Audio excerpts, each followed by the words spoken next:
Alright, here we go with some Sun and Moon. And this hand's really tempting. We're on the play, I believe. Yeah.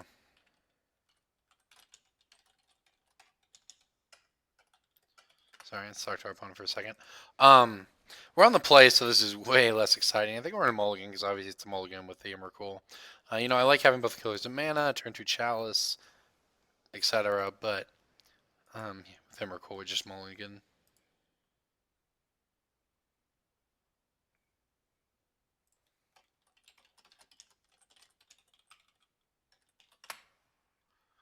Okay, well, this hand is not much better, but I think we have to keep it. I don't want that though. Basically, we're leaning here on the fact that we have, two Wrath spells in hand, and hope that it gets there. As my opponent was asking, for those of you who don't know, I do text coverage for Wizards of the Coast. In addition to making these videos, the other sort of magic-related things I do are podcasts, Brainstorm Brewery, and do coverage for Wizards of the Coast. So you'll see me a lot at Grand Prix, running around like crazy. You'll see me in Pro Tours in the background of the video, sitting there typing on a laptop during a feature match.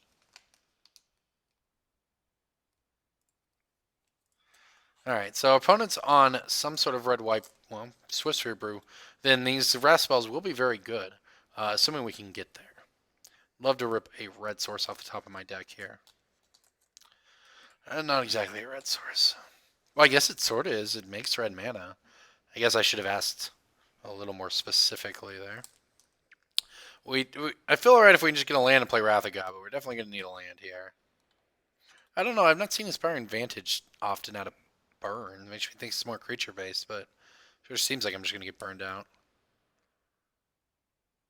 Yep, and it's just Boros burn. Okay. Fair enough. Yeah, well, I'm going to take a... Oh! Well, this is not good. Not good. I like our sideboard plan, but... this isn't great. We shall see if we can dig out of this hole, but we're going to take... we're going to take like 9 damage this turn. We're pretty dead. Our hand would have been a little better if we could anger the gods there. I don't know what we're hoping to find here. We're basic mountain, cast Wrath. Hope he just plays like Eidolon. Yep. We're real dead. Not just a little dead, but like incredibly dead. Good news is like our deck is very good against him.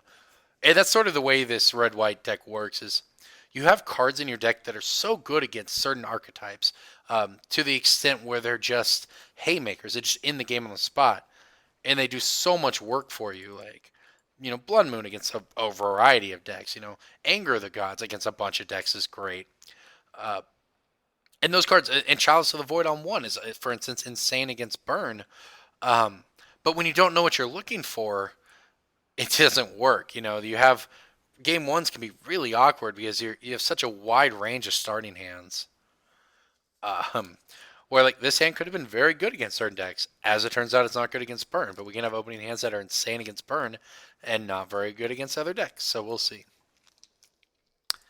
But at least we know what we're looking for game two here. All right, we've died. He could have dealt me about 40 damage to that game. I don't think I was going to be able to do anything.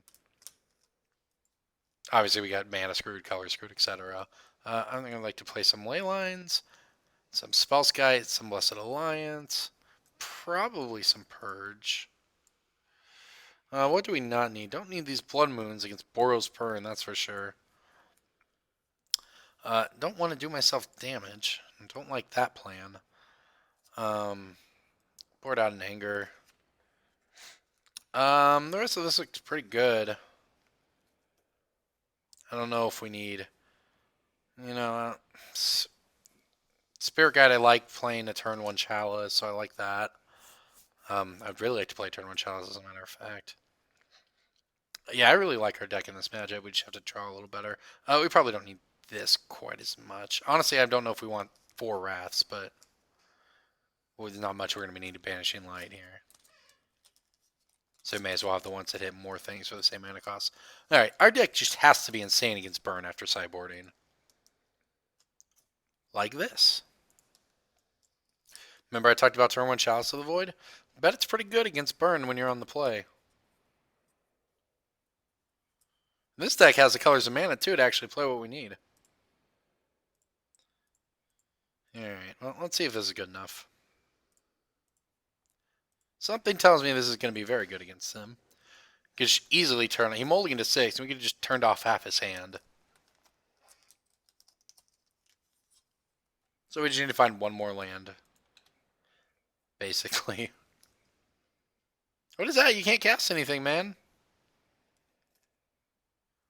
Ah, that works. Unfair. I'm going to do this. I want to scry. Perfect. Alright, well, we can use my favorite Blessed Alliance mode, gain 4 life. So I know people have complained about, fast aggro, modern, etc. Converted mana cost of that, by the way, is 3, even though it only costs them 1 mana. So it works through our Chalice.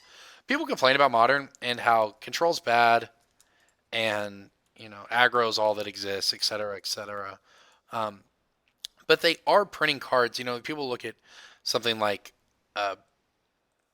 Become Immense or Monastery Swiss Sphere and these sort of really aggressive cards, and you say, well, all they do is give aggro decks cards. They sort of slip underneath the radar. Stuff like Blessed Alliance and Collective Brutality. I mean, look, this is so good in a mid-range / control shell. Like in this matchup, we're just going to gain 4 life. Um, against Boggles, it kills some Boggles, infect creatures, that sort of thing, playing around their protection spells, and it can play mid-range, help you attack your creatures in your Bant Eldrazi deck or whatever. And Collective Brutality, again, anti-aggro, it can kill their creatures and gain you life, plus it functions well against combo. There's just so much. They have printed some very strong cards against the aggro decks that everyone's so concerned about. So, I understand the complaints, and I'm happy that they banned Jataxian Probe, but I do think they're a little overblown. All right, well, remember I talked about having cards that are really high impact? We just won the game with a turn 1 Chalice, so let's try that again. Good news is even when he's on the play and gets a creature down or whatever, turn 1 Chalice is still really good. Turn 0 Leyline, even better. Our opponent has mulliganed a lot. So the only way this hand loses is if we just brick on lands forever. Also, our opponent mulliganed into Oblivion, and then we had a Leyline. Well, I don't even know if the Boros. I mean, the Tarka decks, the Naya burn decks, all play Destructive Revelry, and I don't know if they have access to it or not in these newer Boros decks, but gonna be pretty hard to beat a Leyline here. Mulled a million times, and we hit our land, so we can just go ahead and end the game right here. Keeps him off of. Like I said, I don't know what the enchantment hate out of Boros is, but that'll keep him off of most of it. Yep. When I said our sideboard matchup against Burn has to be insane, it seems as if it was. So that's that. We've been sent a message.